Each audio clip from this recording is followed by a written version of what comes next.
मैंने आपको good evening. सबसे पहले मैंने आपको बता दिया था, तीन तीन वीडियो पहले भी और 3 सेशन पहले भी ले चुके हैं। हम कौन कौन सेशन ले चुके हैं फिर से हम रिपीट कर देते हैं। पहला पलासी का वार भी हम खत्म कर चुके हैं, बक्सर का युद्ध खत्म कर चुके हैं हम, बंगाल का नवाब उसी में आ जाता है, मुगल से स्वतंत्र राज हुए थे वो भी खत्म कर चुके हैं, जो कि स्वतंत्र राज हुए थे।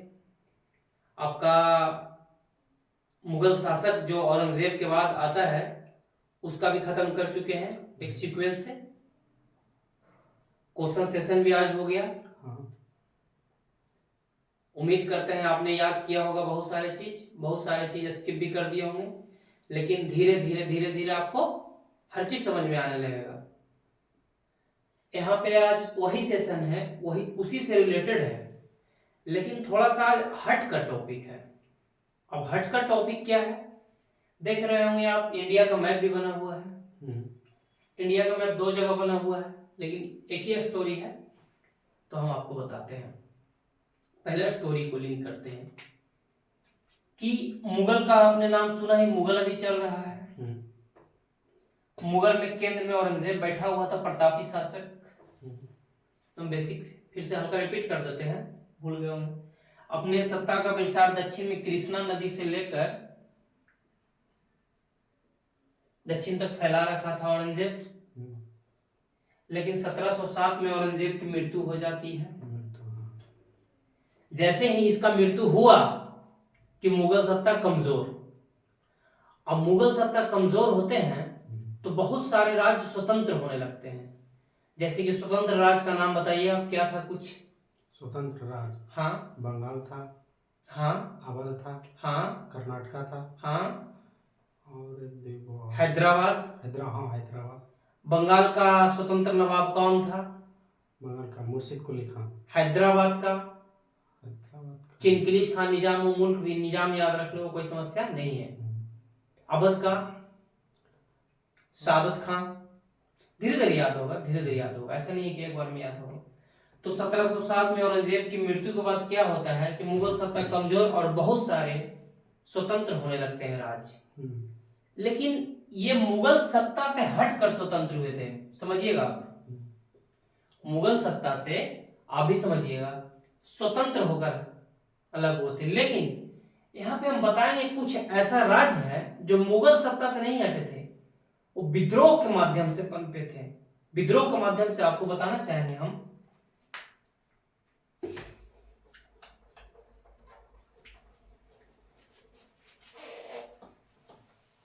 जैसे कि देखिए, ये केंद्र में मुगल है, माना कि मुगल। ये मैप बार बार क्यों पढ़ते हैं? क्योंकि इंडिया का मैप है ये। तो अब केंद्र में कौन है? सेंट्रल में मुगल। अब मुगल यहाँ पे दिल्ली में बैठा हुआ है, ठीक है। बहुत सारे स्वतंत्र राज होने लगते हैं। लेकिन अब हम क्या बोले कि विद्रोह के माध्यम से, तो आपको समझ में नहीं आया होगा। विद्रोह मतलब कि उसका विरोध किया, लड़ाई झगड़ा कर वो अस्तित्व में आया था। मतलब जबरदस्ती बोला जाए तो, मुगल सत्ता को हटाकर, मतलब केंद्र में हटाया नहीं था, लेकिन विद्रोह काफी कर रहा था। अब विद्रोह करते करते अपना एक विरोध कर रहा था कौन? मराठी। हाँ, बताते हैं, यही चीज तो बताएंगे हम कि विद्रोह कर रहा था कुछ ऐसे राज्य थे। तो बहुत सारे ऐसे राज्य थे जो कि विद्रोह कर रहे थे, बहुत सारे ऐसे राज्य थे जो स्वतंत्र रूप से स्वतंत्र हो रहे थे। स्वतंत्र रूप से कहने का मतलब आप समझ रहे हो कि बंगाल स्वतंत्र हुआ, अपने आप को स्वतंत्र घोषित कर लिया, हैदराबाद, अवध। लेकिन ये जबरदस्ती लड़ाई झगड़ा कर विद्रोह है। मतलब जैसे कि घर में कोई नहीं बोलता कि हम बाइक लेंगे बुलेट, तो विद्रोह कर रहा है। एक है कि मतलब पिताजी कमजोर हुए तो पिताजी के अंतर्गत रहता है, ले लिया। लेकिन कोई है कि विद्रोह बाहर क्या, गलत एग्जांपल हो गया। जैसे कि कोई पिताजी का बेटा है, 3 बेटा है, अब तीनों कहा कि हम बुलेट लेंगे, तो अब तीनों को बुलेट दे दिया गया। लेकिन कोई बाइली आदमी आया, अब पिताजी पे आक्रमण करके या जबरदस्ती करके विद्रोह के माध्यम से कुछ क्षेत्र को अपना कब्जा में कर लिया। बात समझ रहे हो ना? कुछ क्षेत्र को नहीं समझना है तो बोलना है। कोई यहाँ पे दिक्कत की बात नहीं है। तो पिताजी को जबरदस्ती अपना कहता है कि मुझे भी बुलेट ले लीजिए, यानी कोई बागी, किसी का पिताजी हो, यहाँ पे एग्जाम्पल हम या आप किसी का नहीं दे सकते हैं। तो अब क्या करता है कि विद्रोह के माध्यम से पनपा। तो अब विद्रोह के माध्यम से ऐसे कौन कौन राज्य उत्पन्न होते हैं, तो सबको हम एक सीक्वेंस से बताएंगे। मराठा, मराठा नाम है, सिख, अफगान और जाट। ये चार ऐसे एग्जाम में पूछा, यूपीएससी में भी पूछा हुआ है, दिखाएंगे क्वेश्चन, और एनटीपीसी में भी, एसएससी में भी पूछा हुआ है कि चार ऐसे राज्य जो है, और कुछ है, जो कि विद्रोह के माध्यम से पनपे थे। अब आपको ऑप्शन दे देगा कि बंगाल, मराठा, सिख, अवध, इनमें से एक, इनमें से दो, इनमें से तीन, या इनमें से चारों। तो इनमें से आपको ऑप्शन एलिमिनेट करना और हटाना होगा। बात तो समझ रहे हैं ना। तो यही यहाँ पे समस्या है कि अभी विद्रोह के माध्यम से क्या होता है, स्वतंत्र मतलब अलग राज्य का अस्तित्व बना लेता है। ठीक है, तो अब ये बताओ आप कि जब केंद्र में मुगल है, ठीक है, औरंगजेब बड़ा प्रतापी शासक भी था, पूरा भारत को अपने एक कब्जा में करना चाहता था कि हम ही एक शासक है, हमारे अंतर्गत काम करो, हमारे से विद्रोह मत करो। जैसे बहुत लोग ऐसा दोस्त में है कि हमारे बात पे चलो, हमारा विरोध नहीं करो, बहुत सारा ऐसा है। तो सेम वही केस है, अब मुगल से इसका लड़ाई झगड़ा स्टार्ट होना हो जाता है। तो मराठा जो रहता है दक्षिण में, जैसे कि यहाँ पे भी आप समझ सकते हैं, ऐसा नहीं है, ये जो मैप है ये यहाँ से काट देंगे अगर, तो यहाँ से दक्षिण हो जाता है। जैसे कि दक्षिण में आपका दिखाएं तो हम केरला, कर्नाटका, आंध्र प्रदेश, तमिलनाडु, महाराष्ट्र और सब क्या है, दक्षिण का, यहाँ से बांट देते हैं। ये नॉर्थ इंडिया, आइए साउथ इंडिया। तो साउथ इंडिया में जो दक्षिण भारत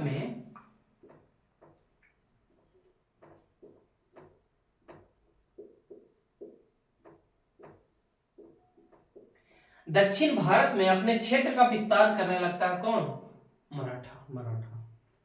अब मराठा क्षेत्र का यह स्टोरी समझा देंगे ना तो यहाँ पे आसान से याद हो जाएगा। लेकिन अभी हम आपको बता रहे हैं पहला कि पूरा मराठा नहीं बता रहे हैं, एक बेसिक कॉन्सेप्ट ले जा रहे हैं, फिर जब मध्यकालीन भारत से आएंगे तो हम आपको पूरा मराठा को क्लियर कर दें। यहाँ पे हर अभी 10 दिन रहेगा, हर टॉपिक को बेसिक बताएंगे और बेसिक से फिर आगे बढ़कर आपको ऐसा तैयार करवा देंगे कि क्वेश्चन सारा हल हो जाएगा। प्रीवियस ईयर क्वेश्चन उठा के देखिएगा, सारा बन जाएगा। तो यहाँ पे दक्षिण भारत में मुगल अपना सत्ता का विस्तार कर रहा था, और उत्तर में कौन था, दिल्ली में औरंगजेब बैठा हुआ। लेकिन क्या होता है कि मराठा राज्य का संस्थापक कौन होता है, ये जानना जरूरी है। और कैसे होता है, तो देखिए, जो शाहजी रहते हैं, शाहजी कोई नाम है, वो क्या करते हैं कि बीजापुर की जागीर में रहते हैं। जागीर मतलब आपको समझा देते हैं कि मतलब कोई क्षेत्र ऐसा है वहां पे काम करते हैं जागीर में। हाँ, जागीर मतलब जमींदार भी कुछ भी हो, काम करते हैं वहां पे, उस चीज को संभालते हैं, वहां का एक तरह से देखा जाए तुरंत अधिकार संभालते हैं। अब यहाँ पे शाहजी काम करते हैं, लेकिन शाहजी को पुणे का भी साथ में जागीर मिलता है, बीजापुर के साथ पुणे का भी जागीर मिलता है। अब पुणे का जो जागीर रहता है, अब जो पुणे का जागीर रहता है वो पता है किसे दे देते हैं, थोड़ा सा लंबा स्टोरी है आज, समझ में आ रहा है ना यहाँ तक। अब पुणे का जो जागीर रहता है, आपका पुणे यहाँ पे महाराष्ट्र में, पुणे का जागीर दे देते हैं अपने पुत्र शिवाजी को। शाहजी देखो यहाँ पे शाहजी है ना, शाहजी बीजापुर का शासक रहते हैं, इनको पुणे मिलता है और ये शिवाजी को दे देते हैं कि जाओ भैया तुम वहां पे शासन करो मेरे पुत्र। और शिवाजी बहुत योग्य आदमी रहते हैं, बहुत प्रतापी, लड़ाकू, झगड़ालू आदमी रहते हैं, योग्य दिमाग से भी रहते हैं, शरीर से भी रहते हैं, उनका हाइट कम है, बताएंगे आगे स्टोरी। एक रील्स बहुत वायरल होता है कि शिवाजी उसको पहने हुए रहते हैं, ऐसे मार देते हैं जब अफजल खां की हत्या कर देते हैं, औरंगजेब भेजता है, तो बताएंगे। तो अब शाहजी जो रहते हैं मेरे भाई, इनके पिता आते हैं, अपने पुत्र को क्या देते हैं कि जाओ संभालो गद्दी को। पुणे का।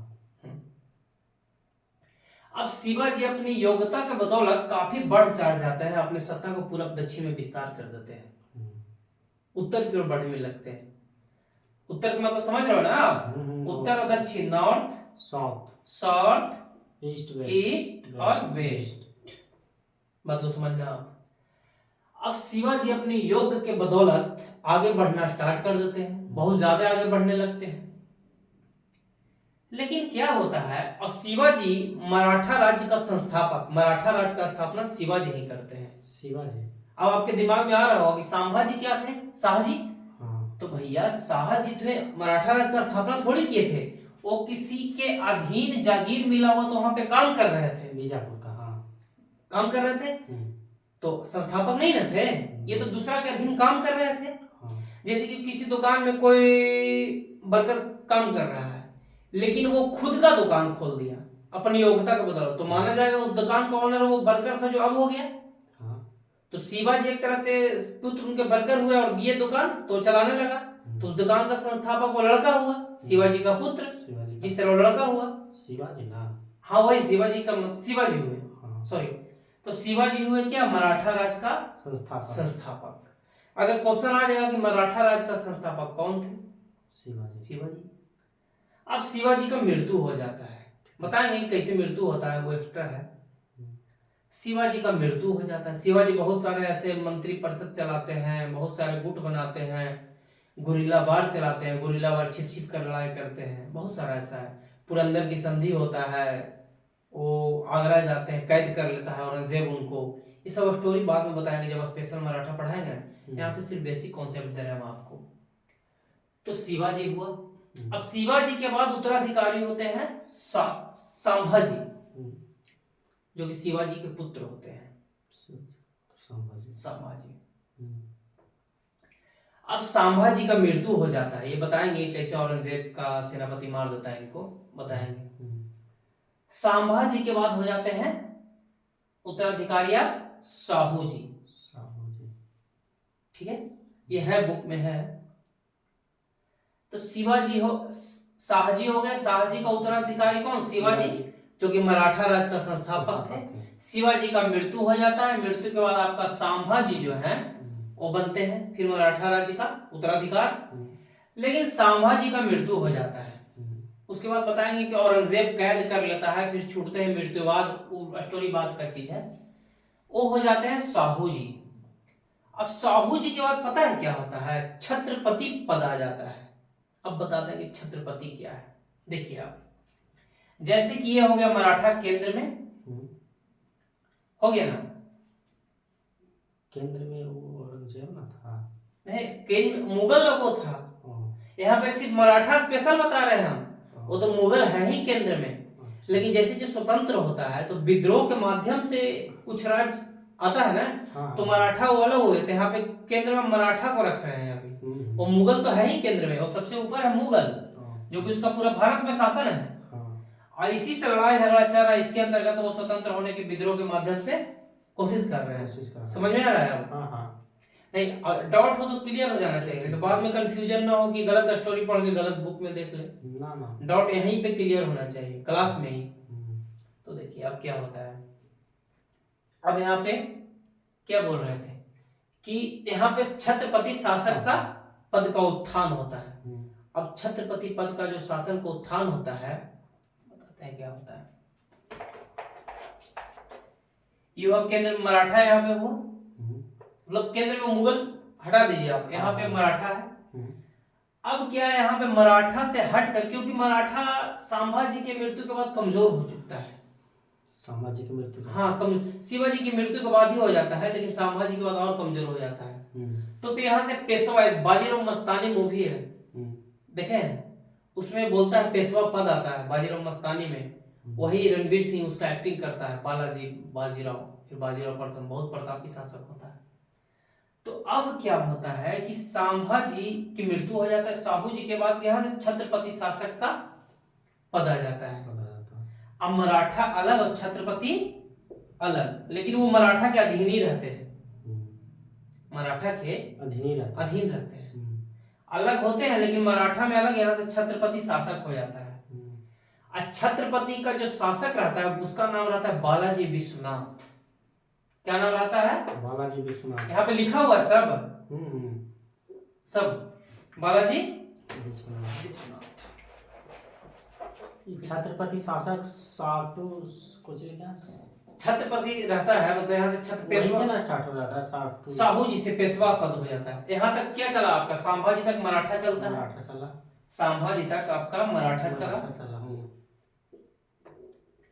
अब मराठा का जब मतलब संभाजी का मृत्यु हो जाता है, उसके बाद साहू जी आते हैं, यहाँ से आपका पेशवा का पद शुरू हो जाता है। पेशवा छत्रपति, पेशवा उसी को बोलते हैं। पेशवा छत्रपति को। हाँ, पेशवा का पद शुरू हो जाता है। तो केंद्र में आपका कौन है? मराठा। मराठा के अधीन कौन सा है? बहुत सारा, मतलब पेशवा है। अब देखिए यहाँ पर से एक बड़ा मजेदार स्टोरी है कि पेशवा का जो कोई भी शासक होगा वही ना देता है अपना। रणवीर सिंह परिचय देता है कि बाजीराव की तलवार और क्या बोलता है, संदेह नहीं किया करते हैं, बाज की नजर और बाजीराव की तलवार पे संदेह नहीं किया करते हैं। वही कहता है कि मोर को एक पंत में गिरा दो तो मारता है, कहता देखिए महाराज आधा तीरा नीचे कटा हुआ है। बहुत प्रतापी शासक है, ठीक है ना। इसी में दिखाया गया है कि मस्तानी के थोड़ा सा प्यार में वो अलग केस है, ठीक है। तो अब यहाँ से पेशवा का पद शुरू हो जाता है। लेकिन पेशवा एक यहाँ पे जो भी हो, गलत हो या सही हो, लेकिन हमारे में जब आप कैसे कह सकते हैं, हिस्ट्री है, अलग अलग विचार हिस्ट्री में होते हैं। कोई हिस्ट्री को गलत विचार से अपना करता है, कोई सही विचार से। विचार एक का मैच नहीं कर सकता है, आपका विचार हमारा विचार मैच नहीं कर सकता है। तो बालाजी विश्वनाथ रहते हैं, अब बनते हैं पहला पेशवा। अब यहां से सामंती व्यवस्था हो जाता है। सामंती रटना नहीं, अब सामंती समझा देते हैं क्या है। क्या है सामंती व्यवस्था? देखिए सामंती व्यवस्था में यह होता है कि ये कोई शासक है यहाँ पे केंद्र में। अब क्या करता है वो कि सबको अलग अलग क्षेत्र में बांट देता है, मतलब 5 क्षेत्र दे दिया बालाजी विश्वनाथ। हाँ, अब ये सब यहाँ पे केंद्र में कौन है? छत्रपति है। छत्रपति केंद्र में तो ऐसे मराठा है, लेकिन यहाँ पे सामंती व्यवस्था आ जाता है। यहाँ से समझ में आ रहा है ना? हाँ। तो अब यहाँ से सामंती व्यवस्था क्या करता है कि इसको कहता है कोई गांव से आप टैक्स वसूलो, इसको कहता है ई गांव से आप टैक्स वसूलो। टैक्स मतलब समझते हैं ना, पैसा, राजस्व। चाहे वो कृषि क्षेत्र हो, पैसा हो, लेकिन अब पैसा वसूला जाता है क्योंकि राजस्व उतना रहता नहीं है। तो अब क्या होता है, यहाँ से टैक्स वसूल, और सारा क्या करता है कि राजा को टैक्स को देते हैं। लेकिन अब इसमें एक समस्या क्या होता है, कभी नहीं सुने हैं कि मालिक से ज्यादा नौकर मजबूत हो जाता है कभी कभी। लेकिन यहाँ पे मालिक नौकर यूज नहीं कर सकते, गलत शब्द है। यहाँ पे हम एग्जाम्पल के लिए यूज करते हैं, ऐसा नहीं है यहाँ पे। तो अब क्या होता है मेरे भाई कि अलग अलग टैक्स वसूलने लगते हैं। सामंती मतलब बता रहे हैं। अब क्या करते हैं, राजा को टैक्स पहुंचाते हैं, और ये क्या करते हैं, अपने टैक्स से सैनिक भी रखते हैं, और सैनिक राजा को देते हैं जरूरत पड़ने पे। लेकिन यहाँ पे क्या होता है, जैसे जैसे दिन बीतता है सामंत मजबूत होते जाते हैं। समझ में आ रहा है ना? हाँ। सामंती व्यवस्था बहुत आएगा आगे, लेकिन बहुत डिटेल में उसका 1-2 दिन क्लास चलाएंगे सामंती का। यहाँ पे सिर्फ बेसिक कॉन्सेप्ट के चलते बता रहे हैं। अब क्या हुआ, छत्रपति क्या हो गए, मेन हो गए, सामंती में बांट दिए। अब सब सामंती में बढ़ जाता है तो इन लोग क्या होता है, खुद मजबूत हो जाता है, खुद में प्रतिस्पर्धा करने लगता है, मतलब लड़ाई झगड़ा आपस में टकराव शुरू कर देता है। हम मजबूत है, वो कह रहा है हम मजबूत है, वो कह रहा है हम मजबूत है। तो अब ये जो सामंती व्यवस्था में छत्रपति बांटते हैं, यही क्वेश्चन यूपीएससी में आया हुआ है, हर एग्जाम में आता है। 5 सामंती व्यवस्था में बांटते हैं। अब 5 सामंती व्यवस्था कौन है, समझ में आ रहा है कि नहीं आ रहा है? थोड़ा सा हौच-पौच है, ऐसा नहीं, लेकिन धीरे धीरे आ जाएगा ना तो बोलेंगे ना। हाँ, तो अब 5 सामंती व्यवस्था है। ठीक है। अब जो 5 सामंती व्यवस्था है मेरे भाई, तो 5 सामंती व्यवस्था 1, 2, 3, 4, 5, पांचों का नाम यहाँ पे लिख दिए हैं। इंदौर का होलकर, ग्वालियर का सिंधिया, बड़ौदा का गायकवाड़, पूना का पेशवा और नागपुर का भोसले। ये इसमें लिखा हुआ है, बुक में याद कर लेना, ये बहुत जरूरी है, वेरी वेरी इंपॉर्टेंट, मतलब VVIP, very very important. Question कैसे देगा एग्जाम ये भी बताते हैं, लेकिन मतलब देगा वो तो एग्जाम के मुताबिक मैटर करता है कि कौन सा एग्जाम है। तो बड़ौदा का गायकवाड़ जो सामंती व्यवस्था में होता है, बड़ौदा का गायकवाड़, तो यहाँ गुजरात के पास बड़ौदा है, बड़ौदा मैप यहाँ पे है, हाँ हाँ यहाँ पे मैप में है, देख सकते हो मैप, दम यहीं पे मैप के अनुसार देखो, दम वहां पे मैप यहाँ देख लिया, दम से वो गुजरात, दम गुजरात हाँ, मिल गया। अब है बड़ौदा का गायकवाड़। दूसरा पूना का पेशवा, देखो नीचे पूना होगा, हल्का नीचे महाराष्ट्र के पास, जहां पे ये टिक लगा हुआ, आगे बढ़ो थोड़ा सा, पूना का पेशवा मिला, लाओ ढूंढ देते हैं।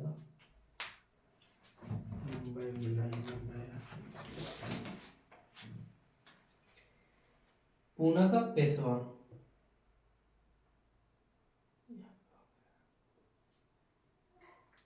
गुजरात, बड़ौदा मिला ना यहाँ पे, गुजरात ही है, नहीं गुजरात नहीं, बड़ोदरा, बड़ोदरा हो गया, पूना, पूना, पूना का पेशवा, ठीक है। ग्वालियर का सिंधिया, ग्वालियर का सिंधिया, इंदौर का होलकर, इंदौर का होलकर, ये सब देखो, ट्राई करो। अब देखो यहाँ पे, चलो हटाओ मैप, यहाँ पे देखो, कोई बात नहीं, देखते रहो। अब पहला जो है बड़ौदा का गायकवाड़, ठीक है, यहाँ देखो बड़ौदा का गायकवाड़। अब दूसरा है पूना का पेशवा, पूना का पेशवा,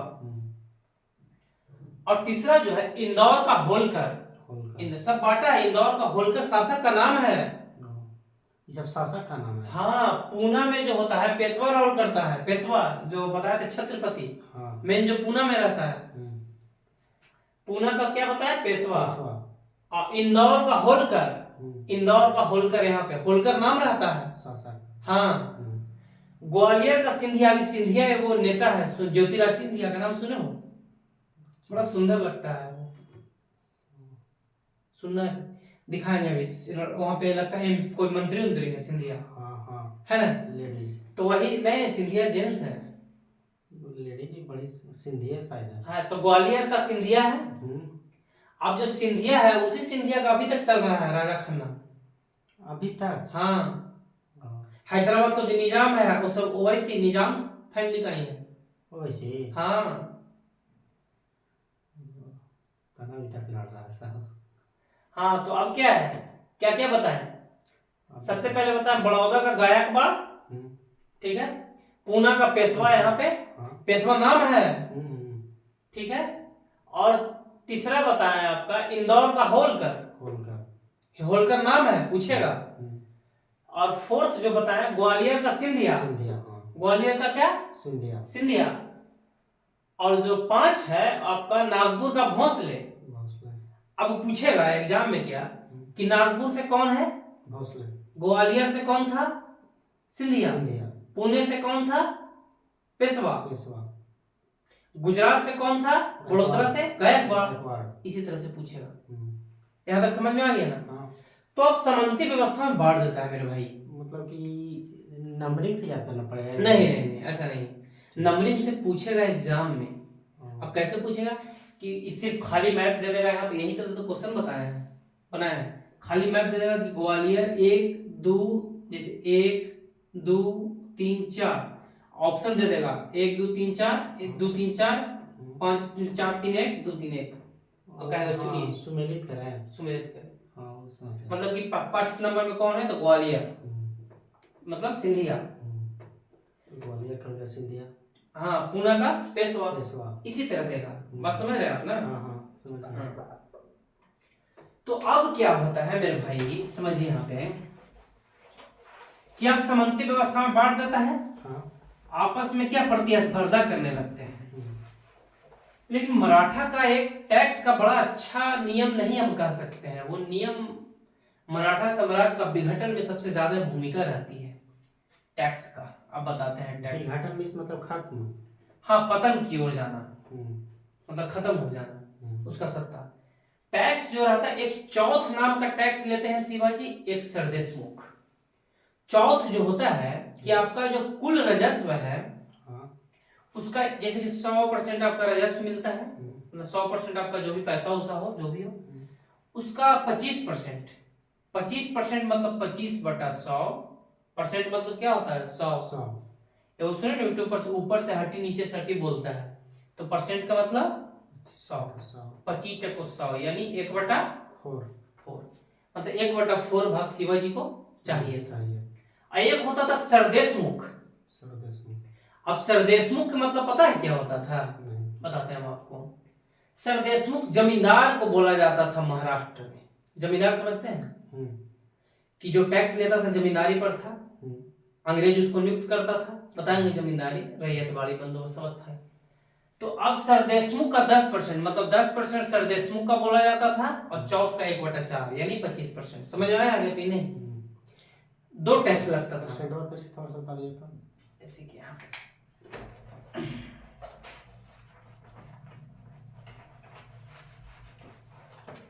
यहाँ पे क्या होता था, 2 टैक्स लगता था, एक चौथ, एक सरदेशमुख। तो चौथ में क्या होता था कि आपके पास मानिए कि 100% राजस्व है। अब 100% राजस्व के मतलब क्या है कि उसको चाहिए था 25%, 25% उसको 100% में चाहिए था, 1/4 भाग। तब 25% चाहिए था, तब 25% का मतलब क्या होता है 100 होता है, तब 25/100 यानी 1/4, यानी 1/4 भाग किसे चाहिए था? शिवाजी को। 2 टैक्स लगता था, एक चौथ और एक सरदेशमुख।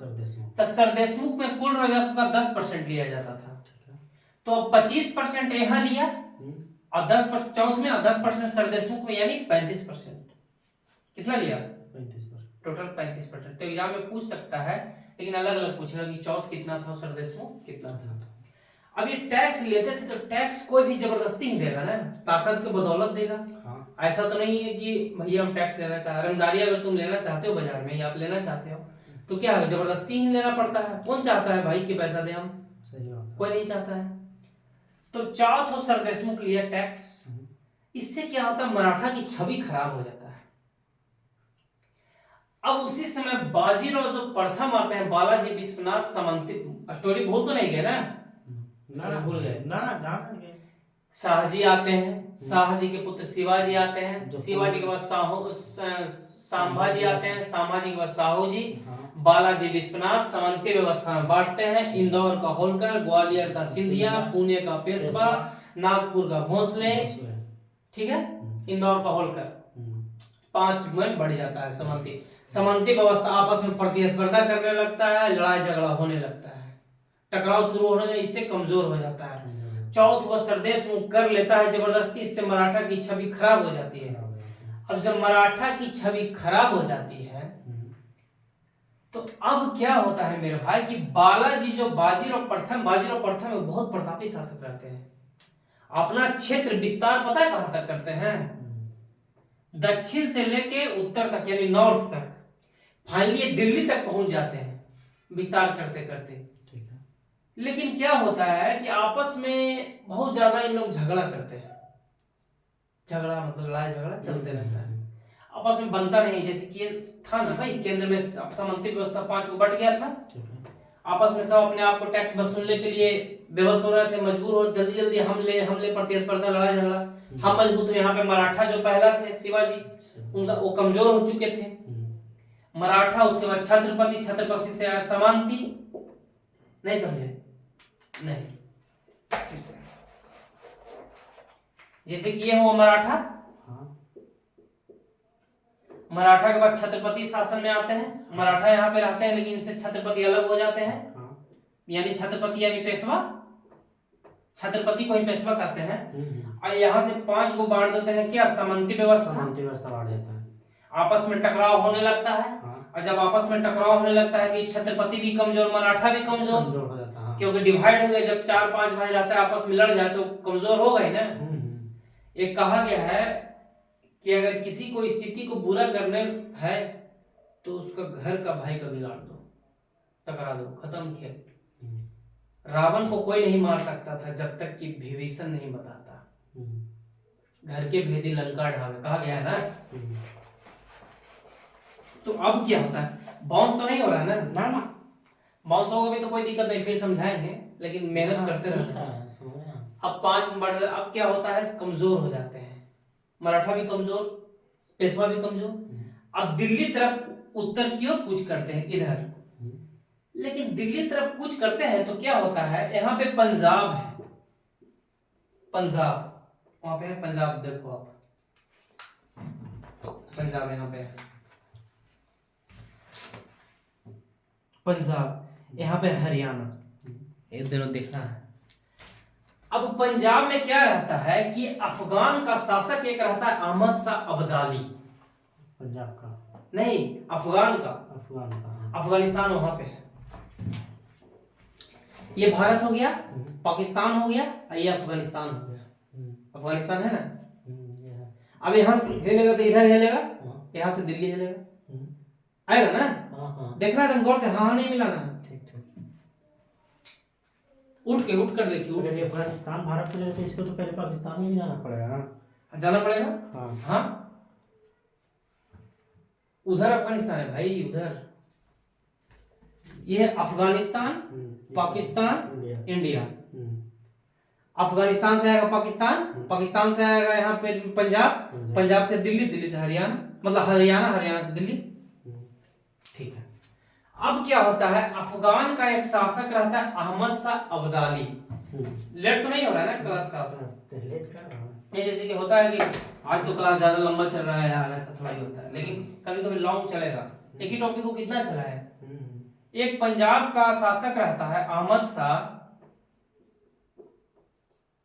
अब्दाली, अहमद शाह अब्दाली, अब्दाली यहाँ पे लिखा हुआ कहीं अहमद शाह अब्दाली, हाँ अहमद शाह अब्दाली लिखा हुआ है ना। अब पंजाब का शासक, अफगान का शासक रहता है अहमद शाह अब्दाली, और बहुत पागल टाइप का रहता है, मतलब आता है भारत में आक्रमण करके गया, लूट खसोट के चल गया, शासन उसन करता नहीं है, सिर्फ लूटता है। सिर्फ भारत उस वक्त सोने की चिड़िया कहा जाता है, खूब लूटता है, लेकिन इस वक्त तो सोने का चिड़िया खत्म हो चुका था, ब्रिटिश बहुत। तो अब क्या हुआ, देखिए यहाँ पे मैप, वहां पे मैप। अब क्या हुआ, पे अफगान हो गया, यहाँ पे पाकिस्तान हो गया, ये हो गया आपका पंजाब, ये हो गया हरियाणा, ये हो गया दिल्ली। अफगानिस्तान से कौन आ रहा है, अहमद शाह अब्दाली। अहमद शाह अब्दाली इसके पहले भी आ चुकता है 5-6-7 बार, आक्रमण करके चल जाता है, यही आता है। हाँ नादिर शाह भी आता है, लेकिन कल बताएंगे। अफगान से आता है, अहमद पे टॉपिक से भटक जाएंगे भाई। तो अहमद शाह अब्दाली आता है यहाँ पर से, अहमद शाह अब्दाली आया, कहाँ होता है, अफगानिस्तान, पाकिस्तान। पंजाब में क्या करता है, पहले अपने बेटा को वो शासक के रूप में बैठा देता है, कब्जा करके पंजाब में। समझ में आ रहा है ना? हाँ हाँ हाँ। अब पंजाब में बैठा गया, इधर से कौन बढ़ रहा है, मराठा, मराठा यहाँ पे पंजाब में बैठा हुआ है, और दक्षिण से मराठा बढ़ रहा है। मराठा के बाजीराव ना ऊपर चढ़ रहा है। हाँ बाजीराव प्रथम। ये कहते हैं कि चीते की चाल बाज के नजर और बाजीराव की तलवार पे संदेह नहीं करते हैं। मतलब चीते की चाल, चीता चलता है ना, और बाज की नजर, बाज शेर के मुंह से भी निकाल लेता है मांस को। जब बाज उड़ता है ना तो शेर नुक जाता है। शेर, हाँ यह है बाज, इतना पावरफुल। चीते की चाल, बाज की नजर और बाजीराव की तलवार। जब बाजीराव दोनों हाथ तलवार चलाता था, मूवी देखना बड़ा जबरदस्त है, तो पता अकेले हरा देता, कहता हर हर महादेव। तो कहता हमारे पास श्रीमंत 10,000 सैनिक हैं, उनके पास 1 लाख है। तो कहता ये बात हम जानते हैं कि हमारे पास 10,000, वो दुश्मन नहीं जानता है। यही से होता है घर का भेदी लंका ढाल।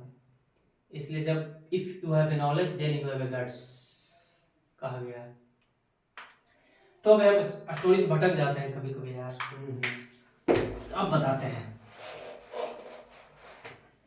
तो अब क्या होता है भाई, देखिएगा कि यहाँ से अफगान हो गया, अफगान हो गया, यहाँ पर से पाकिस्तान हो गया आपका, पाकिस्तान पंजाब हो गया, हरियाणा हो गया, और दिल्ली। याद नहीं करना, मैप में है सब, देखिए मैप वहां पे है।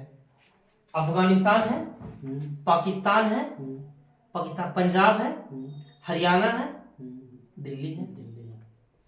अब क्या होता है, अहमद शाह अब्दाली पंजाब में अपने बेटा को बैठा हुआ रहता है, और बैठा दिया बेटा को, लेकिन इधर से कौन बढ़ रहा है? मराठा बाजीराव प्रथम, वही चीते की चाल, बाज की नजर और बाजीराव की तलवार। अब क्या होता है कि बाजीराव प्रथम बैठते हैं यहाँ पे, चलते हैं, मतलब मराठा बोला जाए, कंफर्म नाम उतना नहीं। अब बैठते हैं। अब पंजाब से इसके शासक बेटा को हटाकर भगा देते हैं। भाग गए कहाँ? अहमद शाह अब्दाली भगा देता है। नहीं, बेटा का जो बेटे ना, अहमद शाह अब्दाली तो यहाँ अभी अफगान में है। लूट खसोट भारत में करने आता है कभी कभी और चल जाता है लूट के। लेकिन भारत का जो शासक है वो तो अभी मराठा बैठा हुआ है ना। अब मराठा उत्तर की ओर बढ़ रहा है। बात समझ गया? अब मराठा उत्तर की ओर बढ़ रहा है, पंजाब में बैठा हुआ अहमद शाह अब्दाली कभी आया था, और भी 8 बार आता है। तो अहमद शाह अब्दाली अपने बेटा को बैठाया हुआ रहता है यहाँ पे पंजाब में। अब अहमद शाह अब्दाली अपने बेटा को जब पंजाब में बैठा हुआ रहता है तो मराठा यहाँ से बैठ के इसको भगा देता है, कहता है जाओ तुम। आई जो इसका बेटवा है ना यहाँ आ जाता है अफगान। अहमद शाह अब्दाली उसका बाप रहता है, गुस्सा आ गया कि अरे तुमको कैसे हटा देगा भाई। अब अहमद शाह अब्दाली बढ़ता है भारत की ओर। अब अहमद शाह अब्दाली बढ़ता है भारत की ओर। भारत की ओर बढ़ा था, अफगानिस्तान है, एक खैबर दर्रा होते आता है, सिंधु नदी को पार करते हुए, मुल्तान को पार करते हुए, यानी पाकिस्तान मैप में पाकिस्तान को पार करते हुए यहाँ पे कहाँ पहुंचता है? पंजाब में। फिर आता है हरियाणा और उसके बाद दिल्ली में कौन है? मराठा। अब इधर से मराठा अहमद शाह अब्दाली को रोकने के लिए बढ़ता है। बस समझो। अब जो यहाँ पे रोकने के लिए बढ़ा तो ये हरियाणा है, एकदम गौर से समझना है। यहाँ से अफगान से अहमद शाह अब्दाली पार करके आ गया, यहाँ से मराठा जा रहा है। अब क्या होता है कि यहाँ हरियाणा के बीच में पानीपत पड़ता है, पानी का पत का मैदान खाली रहता है और दोनों वहां पे भिड़ जाता है। इसी को कहते हैं पानीपत का तृतीय युद्ध। मराठा का हार हो जाता है। मराठा का हार का रीजन पता है क्या है भाई? अपने में जो लड़ गया था, नहीं तो मराठा का शक्ति बहुत हो चुका था।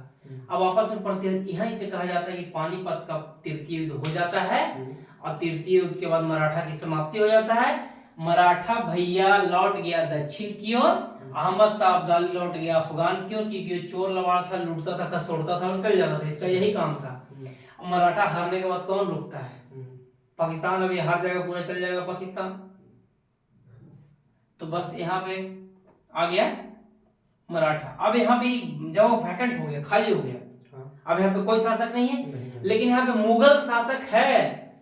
तो कहा गया है मुगल शासक के बारे में कि मुगल शासक नहीं लड़ रहा, दोनों बाहरी शासक लड़ रहा है। एक मराठा दक्षिण से आ रहा है, अफगान से आ रहा है, और मुगल शासक जो केंद्र में है वो खिड़की से देख रहा है लड़ाई को। लड़ाई दरवाजा पे हो रहा है और मुगल शासक खिड़की से झांक रहा है, क्योंकि मुगल शासक कमजोर है। अब मुगल शासक कौन रहता है उसमें? 1761 में होता है तो सालम द्वितीय रहेगा, बक्सर के 1764 में होता है। अब यहाँ पे क्या होता है कि वैकेंट खाली हो गया, सीट खाली हो गया, कोई नहीं है शासक, तो वहीं से सिख राज्य का उत्थान होता है। अब कल बताएंगे सिख स्टोरी, समझ में आ गया? मराठा भी इतना बताया ना। हाँ, सिख अफगान हो गया, बंद कर दिया।